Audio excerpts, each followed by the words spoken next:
ప్రపంచం ఒక్కసారి హడలిపోయింది. అందరూ అనుకున్నట్టు దావూద్ చావలేదు. అతడు బతికే ఉన్నాడన్న వార్త అందరూ చూసి నివ్వెరపోతున్నారు. దీని వెనుక భారీ బాలీవుడ్ సినిమా అంత కథ ఉంది. అసలు సంగతికొస్తే పేరు మోసిన డాన్ దావూద్ ఇబ్రహీం బతికే ఉన్నాడా? ఇప్పుడిది $1000 ప్రశ్నగా మారింది. ముంబై పేలుళ్ల సూత్రధారి అయిన దావూద్ ఆ సంఘటన జరిగిన తర్వాత పాకిస్తాన్కు పారిపోయాడు. అప్పట్నుంచి పాకిస్తాన్ అడ్డగా తన అండర్ వరల్డ్ కార్యకలాపాలు కొనసాగిస్తూ వస్తున్నాడు. తాజాగా దావూద్ పై విష ప్రయోగం జరిగిందని, కరాచీలోని ఒక ప్రముఖ ఆసుపత్రిలో అతను చికిత్స పొందుతున్నాడని వార్తా కథనాలు వెలువడ్డాయి. దావూద్ చికిత్స పొందుతున్న ఆసుపత్రితో పాటు కరాచీ విమానాశ్రయంలోనూ పాక్ ప్రభుత్వం భారీ భద్రత ఏర్పాట్లు చేసింది.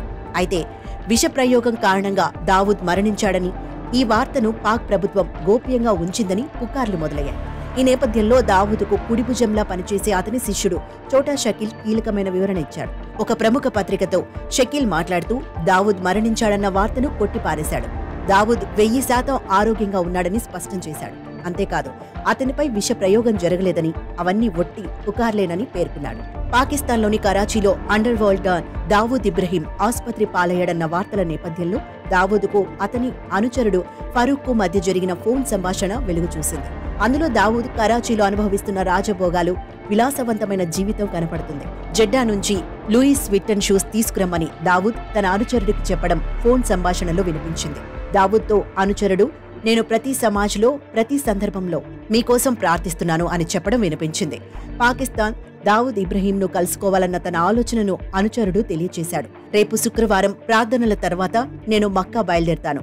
ఆ తర్వాత పాకిస్తాన్ వచ్చి కలుస్తాను అని అనుచరుడు దావూద్కు ఫోన్లో చెప్పాడు. అక్కడి నుంచి మీకోసం ఏమైనా తీసుకురావాలా అని అనుచరుడు ప్రశ్నించగా, అందుకు దావూద్, జెడ్డాకు వెళతావా? అక్కడ మనం ఒక షాప్లో షూస్ కొనేవాళ్ళం, నీకు గుర్తుందా అని అడిగాడు. ఫరూక్ జవాబిస్తూ ఆ షాపు మూసేశారు, మరో షాప్ నుంచి లూయిస్ విట్టన్ షూస్ తెస్తాను అని చెప్పాడు.